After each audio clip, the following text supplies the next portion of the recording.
மாபெரும் மக்கள் சக்தியா நம்ம அணி ஒரு பக்கம், அடுத்து திமுக தலைமையில் மற்ற கூட்டணி கட்சிகள் ஒரு பக்கம், அடுத்து பாஜக தலைமையில் மற்றும் பலர்.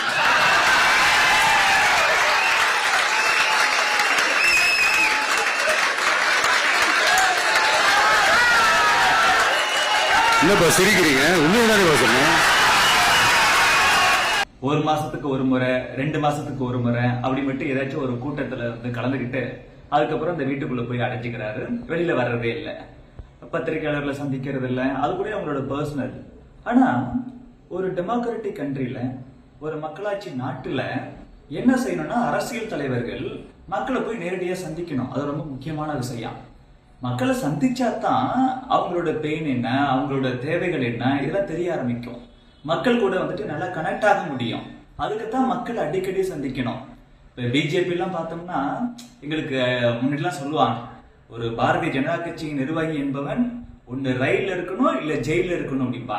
ரயில்ல இருக்கணும் என்ன அர்த்தம் அப்படின்னா, தொடர்ந்து பயணம் பண்ணிட்டே இருக்கணும். எதுக்கு பயணம் பண்றோம்? மக்களை சந்திக்க. ஜெயில இருக்கிறோம்னா மக்களோட பிரச்சனைக்காக குரல் கொடுத்து போராடி, அதனால அரசாங்கம் கைது பண்ணிச்சுன்னா ஜெயில இருக்கணும் அப்படி சொல்லுவாங்க. அதனால தான் ரயில்ல இருக்கணும் இல்ல ஜெயில இருக்கணும்னு சொல்லுவாங்க. மக்கள் நிறைய வந்துட்டு பிரச்சனைகளை சந்திக்கிறாங்க. அது குறிப்பா தமிழகத்துல திமுக ஆட்சியில அவ்வளவு கொடுமைகள் நடக்குது, அவ்வளவு அட்டூழி நடக்குது. அரசாங்கமே பல விஷயத்துல வந்துட்டு தப்பு பண்ணிட்டு இருக்கு. அவங்க கொடுத்த கோரிக்கைகள், அவங்க கொடுத்த அந்த எலெக்ஷன் மேனிஃபெஸ்டோல கொடுத்த வாக்குறுதிகள் எதையுமே நிறைவேற்றல. மக்களோட கோரிக்கைகள் எதுக்குமே செவி சாய்க்கல. இவ்வளவு பிரச்சனை இருக்கு. அங்கங்க நிறைய பேர் போராடுறாங்க. எல்லா தரப்பு மக்களும் போராடுறாங்க. இந்த போராடிட்டு இருக்கக்கூடிய மக்களை பாரதிய ஜனதா கட்சியை சார்ந்த தலைவர்கள் எல்லாம் நேரடியாக போய் சந்திச்சு, உங்களுக்கு ஆதரவு கொடுக்குறோம், உங்களுக்கு என்னென்ன தேவைகள் இருக்கு, நாங்க அடுத்த ஆட்சி வந்தா அதுக்கெல்லாம் நாங்க கண்டிப்பா என்ன பண்ண முடியுமோ பண்றோம் அப்படிலாம் சொல்றோம். அதனாலதான் விஜயும் வந்துட்டு இந்த மாதிரி மக்களை போய் சந்திக்கணும்னு சொல்றோம். அவர் சந்திக்கலன்னு விமர்சனம் வருது. அந்த விமர்சனத்தை குறிப்பிட்டு விஜய் பேசியிருக்கிறார். இந்த விஜய் வீட்டை விட்டு வெளில மாட்டாரா, விஜய் வீட்டை விட்டு வெளில வா அப்படிலாம் சொல்றாங்கன்னு சொல்லி கொஞ்சம் நக்கலா பேசிவிட்டு என்ன சொல்றாருன்னா, இவங்களெல்லாம் பார்க்கும்போது அப்படி சொல்லிட்டு, ஒவ்வொரு வீட்டிலையும் ஒரு விஜய் இருக்கிறாங்க, ஒவ்வொரு வீட்டிலையும் ஒரு விஜய் இருக்கிறாங்க. அவங்க எல்லாம் எலெக்ஷன் அன்னைக்கு வந்துட்டு ஓட்டு போடுவாங்க. அப்ப தெரியும் ஏன்டா இந்த விஜயை வீட்டை விட்டு வெளிலவான்னு சொன்னோம்னு தெரியும் அப்படின்னு சொல்றாரு. சொல்லிட்டு அவரோட நிர்வாகிகள், அவங்களோட தொண்டர்களை பார்த்து, உங்களுக்கு எல்லாம் ஒரு வேலை இருக்குது, நீங்க எல்லாரும் அன்னைக்கு எலெக்ஷன் அன்னைக்கு போய் ஓட்டு போட்டு மக்களை வந்துட்டு ஓட்டு போட வைக்கணும். நீங்களும் ஓட்டு போடணும், மக்களையும் ஓட்டு போட வைக்கணும். இதன் மூலமா நம்ம வந்துட்டு ஆட்சிக்கு வருவோம், மற்றதெல்லாம் நான் பாத்துக்கிறேன் அப்படிங்கிறாரு. இது என்ன அது? இவரு சொகுசா இந்த சினிமாவோட ஷூட்டிங் முடிஞ்சு அப்படியே கேரவன்ல போய் உட்காந்துப்பாங்க. அந்த மாதிரி 2 மாசத்துக்கு ஒரு முறை ஒரு கூட்டம் மட்டும் அட்டன் பண்ணிட்டு வீட்டுல போய் சொகுசா உட்காந்துப்பாராம்.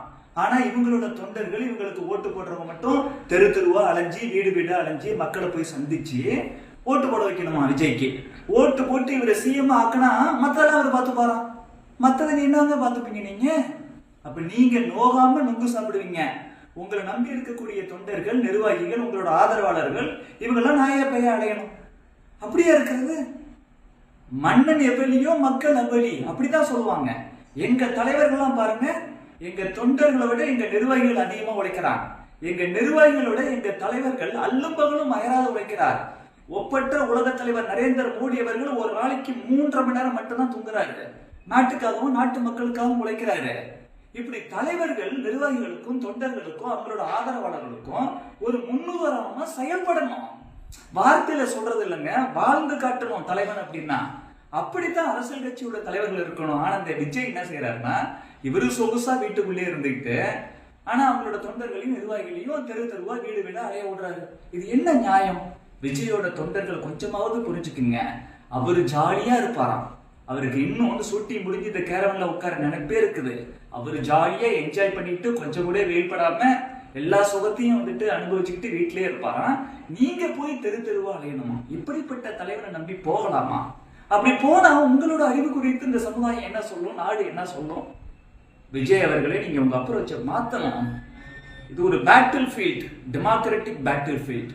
இங்க வந்துட்டு மக்களுக்காக நிக்கணும், மக்களோட நிக்கணும். அப்படிப்பட்ட தலைவன் தான் நல்ல தலைவன். நல்ல தலைவனா இருக்க முயற்சி பண்ணுங்க. நன்றி.